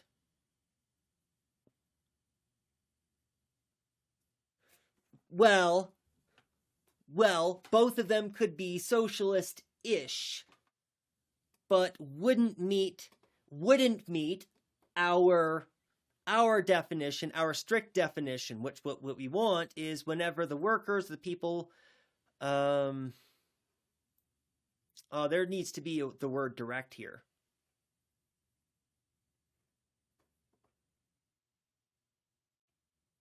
Well, themselves. Okay. That works. Okay.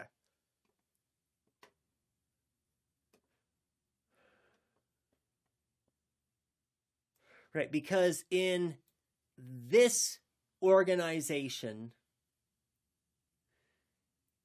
a relative minority of individuals making decisions about things that would impact people who are not making the decision is mutually exclusive with this idea.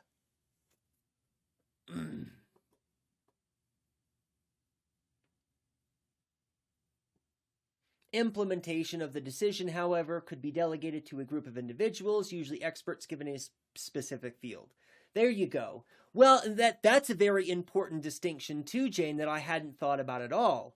There's the decision making and then the implementation. Those are two completely different processes.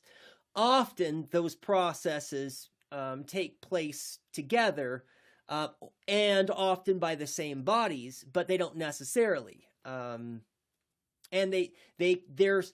we can have degrees of separation between them, right? They can happen together. They could happen completely independently. I mean, not completely independently, but I think you know what I mean.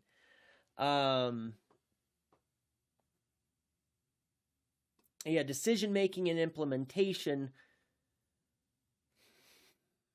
might give us an important distinction to be made there.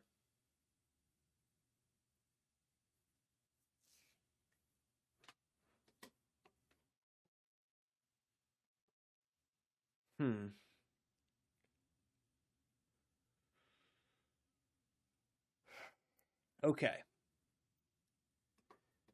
Okay.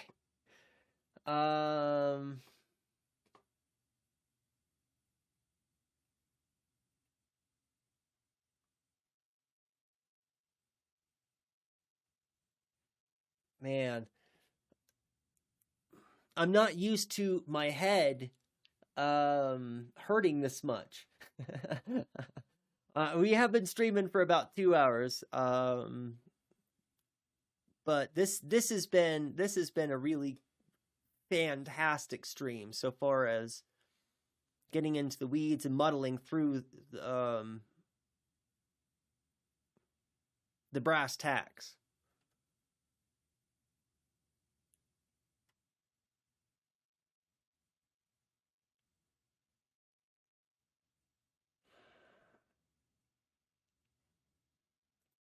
Okay, so I think that what I would like to do is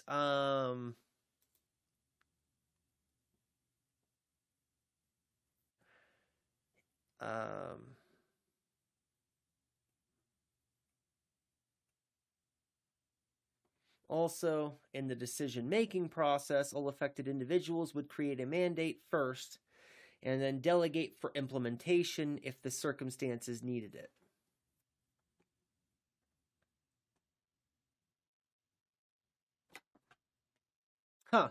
Well, and that would also potentially create a back and forth, which would be good, not bad. That you would have individuals affected who make a mandate, and then after they have made the mandate, the experts come back and say, that's not entirely possible for X, Y, and Z reasons. Or that's not reasonable, or it's maybe dangerous because of these reasons. And that they come back to the council, and that the council that now has more information, but hasn't had to do a whole bunch of research or tests, or, right, they've gone back and forth to the experts, and the experts bring that mandate back and say, there's some caveats that need to be made. And then that council reassesses the mandate and decides, okay, well, what changes? How do we, how do we go about making this work in a way that is going to be not violate these things that the experts have said that we can't do. Right? Because that once, as long as we have a back and forth too, I think that that's another aspect that we should probably tap into.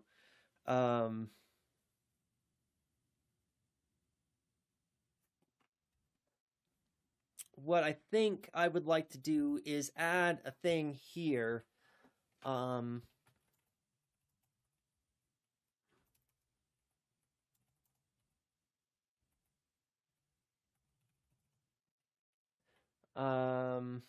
Unjust.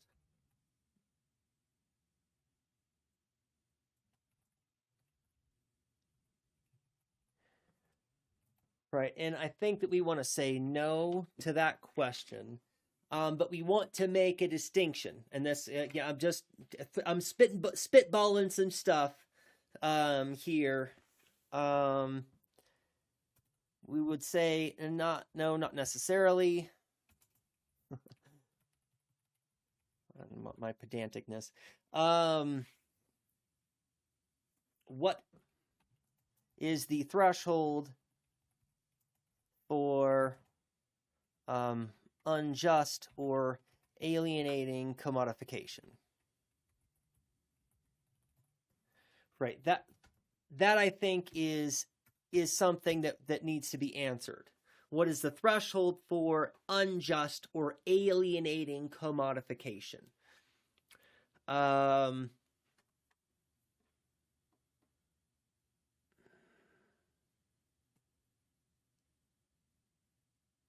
No, not in state here.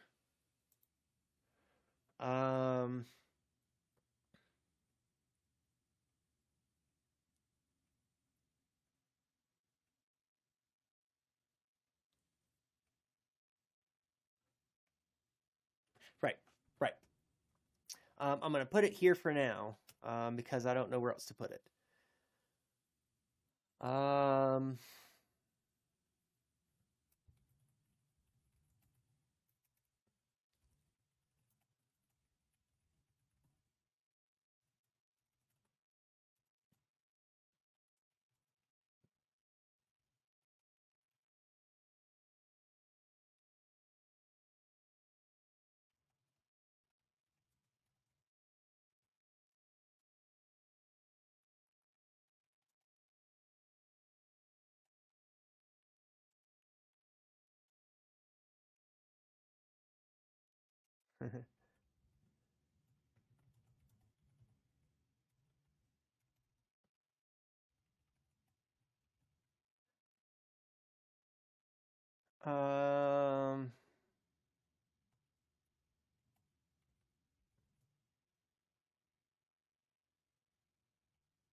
Experts themselves. This is not how I want to. That's not very eloquently put, but I think that gets the overall idea across.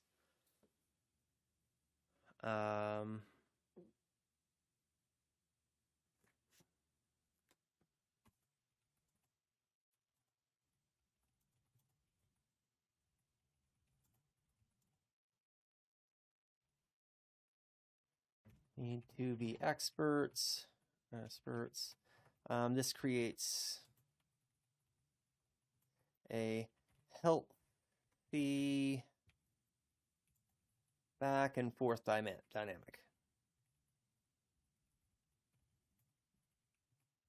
Because I think that that's really very important, is that at every step in decision making is that there's the opportunity for back and forth, for anyone along the line to say, wait a minute, you know, maybe we ought to back this up and reassess and rethink things. Maybe there's a better way to do this. Maybe this is going to be dangerous, right there. And then there's just a back and forth.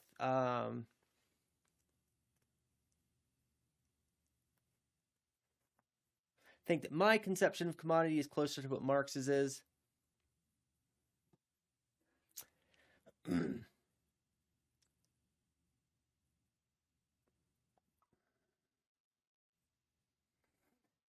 And I think that there would be value to sussing that out. That's another good bring up. Okay, so that's kind of where we are, and I'm putting this on my notes, on my stream notes. So we need to have a conversation about conceptions of state. And yeah, that's just going to be garbage.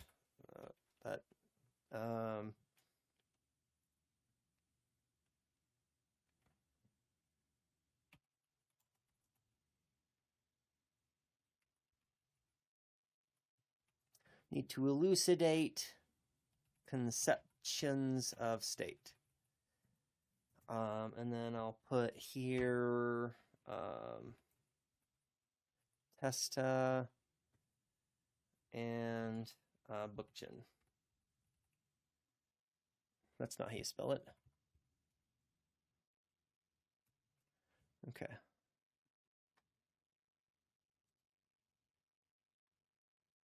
Oh, it is Malatesta. Okay, and Bookchin. And we need to elucidate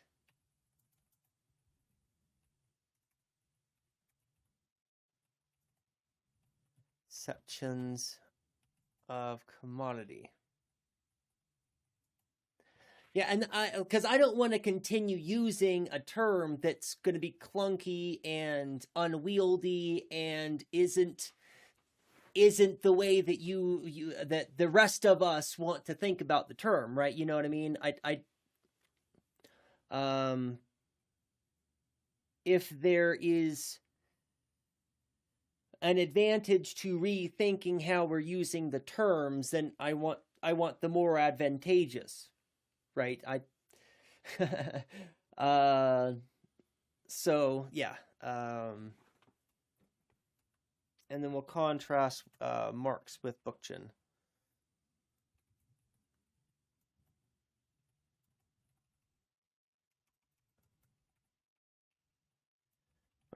Okay, so that's where we are now on our current roadmap. We have not made as much progress as I thought that we were going today, but that's okay. I would like for our conversation to be rich and meaningful, not quick. And it has so far been extremely rich and meaningful.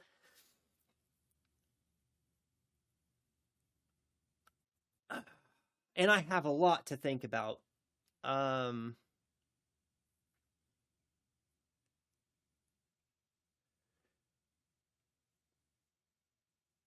We have a lot to think about. All right, so we want further elucidation as to conceptions of the state, and I'll probably appeal to Malatesta and Bookchin. I might look at other conceptions of state too, but those are the two that I'm most familiar with off the top of my head. And then we need to elucidate conceptions of commodity to make sure that we're all on the same page with what we mean and how we're using this term. And then the other thing, this is the housekeeping note that I made for myself to go over before stream, but then we got into the weeds and I was like, well, I'll do this later. I would still like to have a full conversation on ontological insecurity. And it won't take long, but it'll take more than like 5 or 10 minutes. We'll have to do that.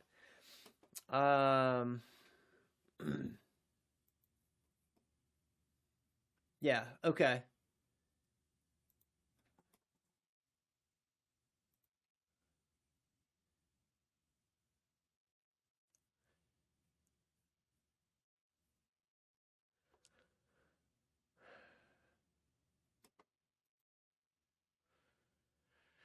Yeah, we'll crack into that. That's going to be the Friday stream. Friday will be more about the state, but it will probably be more more tailored to gaining some nuance with some of the language that we've been using so far, and hopefully to establish more concrete terms so that there's less, because there's still too much, it's not confusion or misunderstanding necessarily, but there's too much not clear about how all of us are using the ideas and grappling with them, which is good. Diversity of perspectives is exactly what we're here for. That's fantastic. But it would be more productive if we could be more on the same page about some of the stuff. And I think that there'll be some advantage to doing that. And I think that we can do that. We'll work on doing that for next stream, because I'm kind of done with today. My head is, it's my favorite kind of headache. I get this when I read philosophy. If I'm especially really dense philosophy, it makes my head hurt. But it's the same kind of hurt that your muscles experience if you haven't been running for a while, and you start to get into the run, right? It causes your muscles to burn and ache, but it's not necessarily an unpleasant pain. It's painful, but it's not necessarily an unpleasant pain. So, oh yeah, I'm supposed to be finding a raid target. Good.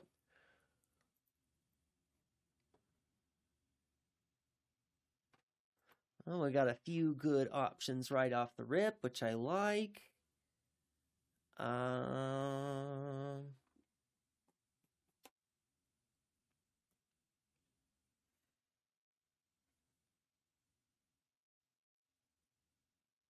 Oh, wow.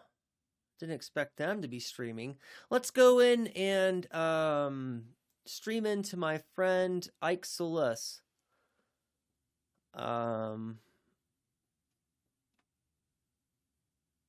Good. Yeah, good. I almost never get to see them stream. They used to stream a schedule similar to mine. But not the same, so we would raid into each other an awful lot and see each other stream an awful lot. But now their schedule is not, it's not a regular schedule. They stream kind of whenever, and it just seems that I'm never in front of my computer whenever they go live. So we're gonna stop over and hang out with Ike Solus. They're talking about Trump and ceasefire and covering news stuff. So that'll be good. And they're a comrade. They're moving left anyway. They're left of lib. Well, I'll put it that way. And so that makes them good. Good. So we're gonna go see Ike. Thank you all so much for the contributions, for challenging me, and for making my head hurt, and for drawing attention to all of the things that need elucidation. I just appreciate the heck out of all of you.